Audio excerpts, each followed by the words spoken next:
یہ سوال کیا کسی نے کہ کیا حضرت ابوبکر صدیق رضی اللہ تعالیٰ عنہ اور حضرت عمر فاروق رضی اللہ تعالیٰ عنہ کسی غزوہ میں شریک ہوئے تھے؟ ابوبکر صدیق رضی اللہ تعالیٰ عنہ حضرت عمر فاروق رضی اللہ تعالیٰ عنہ کون سا غزوہ ہے جس میں وہ شریک نہیں تھے؟ غزوہ بدر میں وہ شریک تھے، ٹھیک ہے۔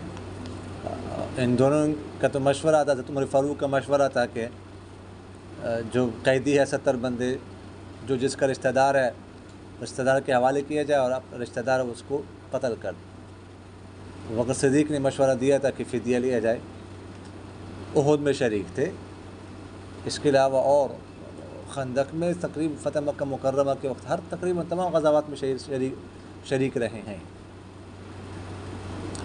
اچھا، دوسرا سوال یہ کہ طواف زیارت کسی عذر کی وجہ سے چھوڑ دیا جائے تو بندہ کیا کرے؟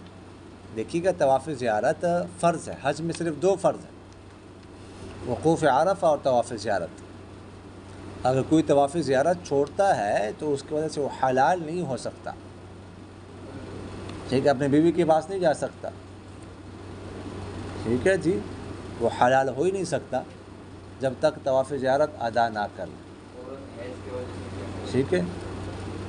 وہ ہے کہ یعنی طواف تو فرض ہے نا، اس کو چھوڑا نہیں جا سکتا۔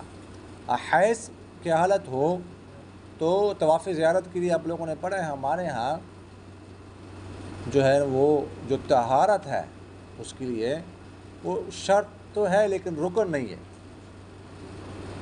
ٹھیک ہے، تو اس لیے پھر اسی کے ساتھ کر لیں، حیض کے ساتھ کیا کر لیں؟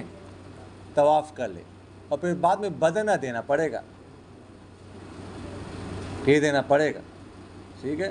تو اگر حیض ہے اور قافلہ نکل رہا ہے، فلائٹ جا رہی ہے، رک نہیں سکتی، تو حیض کی حالت میں کر لیں، لیکن بدنہ پر بعد میں دینا پڑے گا۔ حدود حرم سمجھ آ گئی کہ نہیں ہے؟ جی۔